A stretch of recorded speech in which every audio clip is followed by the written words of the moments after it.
Good evening and thank you for joining us for KREM 2 News at 5 tonight. I'm Mark Hanrahan. Whitney has the evening off. We start tonight with some breaking news. We are tracking a wildfire burning near Quemlin Park in Post Falls. It is prompting level 3 go now evacuations. So take a look at this map. The area shaded in red is where those level 3 evacuations are. Level 3 means leave now. There are also level 2 and level 1 evacuation notices in place. Evacuations in the area just south of the Spokane River near South Spokane Street. An evacuation shelter just opened up at Mullen Trail Elementary School in Post Falls. So far, we know the fire has burned about 16 acres and is actually the result of 2 fires merging into one. Fire crews are asking everyone in the area to give firefighters the space they need to fight the fire. And I know this is very interesting to see. We're asking that citizens stay away and allow fire resources in and out. We're having a tough time with access. We're trying to move our lines further away to allow access for emergency vehicles, but we do have a lot of emergency vehicles we're trying to get in and out right now. We'll have much more from the fire chief coming up in about 10 minutes. And of course, we will continue to update you on this fire throughout our broadcast right here, as well as on our website, KREM.com. Also breaking tonight, we are digging deeper into graffiti that was threatening to burn down Spokane on the same day a major fire prompted level 3 evacuations in the West Hills neighborhood. The Spokane fire chief confirming within the last hour the string of fires known as the Sunset Fire, which began burning yesterday afternoon, was intentionally set. We want to get straight to KREM 2's Kyle Simchuk, who just heard from the chief. And Kyle, what do we know about this arson tonight? Well, Mark, of course, it was a very chaotic scene here yesterday. Fire crews were battling flames and police were trying to evacuate people. But during all that time, we're told that 4 additional fires popped up around the Sunset Hills area. And this is one of them just by the Indian Canyon Golf Course. You can actually see the greens kind of right behind some of these burn marks. Fire Chief Brian Schaefer is certain 4 of these fires were intentionally set.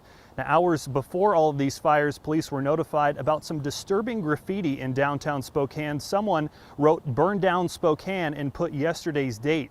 Again, that graffiti was discovered hours before the fires. Right now, Fire Chief Brian Schaefer says there's no information to connect that writing to the fires, but it certainly is suspicious and concerning. Right now, the fire department is working with police and the ATF, and they have a lot of forensic and video evidence to comb through. None of those are connected to the main body of fire, even through ember travel. It physically impossible to have traveled that far. So, and against the wind pattern, we've got burn patterns on the ground that point directly to where somebody started a fire. It is pretty clear and equally concerning. So right now, investigators are trying to figure out who wrote those messages and if they had anything to do with these 4 suspicious fires. Fire Chief Schaefer says that original fire, which started behind the Catholic Charities building, it grew to 8 acres. They believe that was human caused, but they don't know if it was accidentally or intentionally set. But thankfully, no injuries to firefighters or civilians, no structures lost. Police and fire crews continue to investigate these fires, though. Reporting live in Spokane, Kyle Simchuk, KREM 2 News. All right, Kyle, thank you very much. Now continuing with more breaking news tonight. Over the course of the day, we have watched the Pac-12 begin to fall apart, and it is likely bad news for WSU. Several media outlets now reporting the University of Washington and the University of Oregon are set to leave the Pac-12 to join the Big Ten.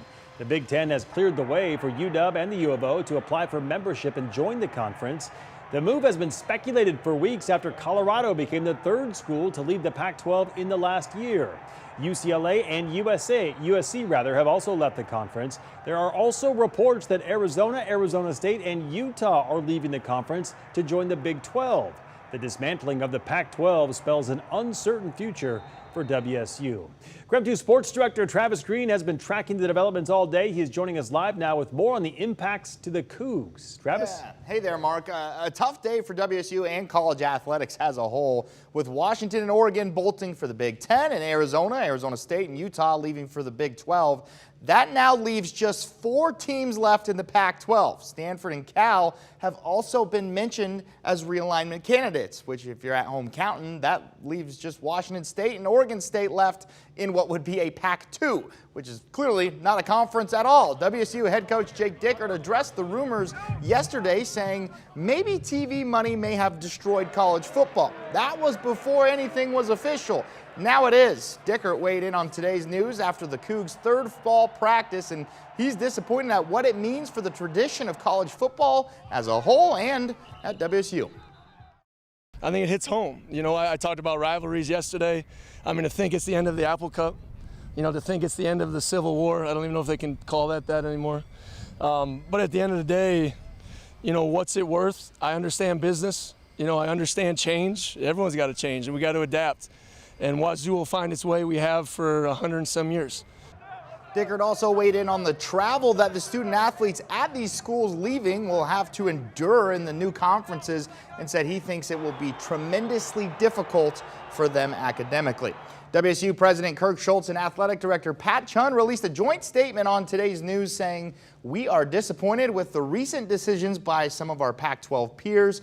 While we had hoped that our membership would remain together, this outcome was always a possibility, and we have been working diligently to determine what is next for Washington State athletics."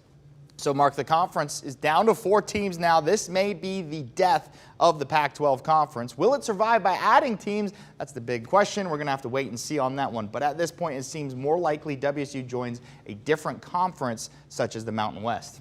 All right, Travis, keep us posted. Thank you very much. We're going to switch gears and talk weather. Another hot day across the inland Northwest, but wet weather is expected to return this weekend. Let's get straight to Chief Meteorologist Jeremy Legoo to talk about how much rain we're talking. Jeremy? Well, Mark, when it comes to the incoming moisture, we've got a lot of it, and we've been seeing it all around us for the past few days. So I kind of have an idea of what's headed our way. Look at how hazy it is over downtown. Past few days, I've said at least you can see Mount Spokane. Today, we are kind of losing it. When it comes to air quality in town, we sit at 54 or a moderate in terms of AQI, and we're pretty close to there across much of the inland Northwest, give or take a few. That puts some areas in good, some a little worse, but you got to go over to Montana. If you're not in Montana, you don't have to worry about air quality just yet. We've got some of those storms already sparking up, some of those just to the east of Kalispell, some of those down to our south, and those eventually work their way toward us. Watch what happens. Overnight, we'll see more moisture move in. Tomorrow morning, most of that stays south of Interstate 90. By tomorrow, say midday or afternoon, we'll see more storms develop. Most of those stay up in the mountains, and then they move out of the mountains by tomorrow evening. And then on Sunday, you can kind of see the overall rotation in the atmosphere. Notice the curl you're going to see right here as such. That is the storm itself. So that sticks around through the weekend. What it means for us is the chance of storms sticks around through the weekend. We're going to top out near 80 the next few days, so about 10 degrees shy of where we've been. We get rid of some of that direct sunshine. It is going to feel quite a bit cooler as some places pick up more than 1/10 of an inch of rain in the days to come.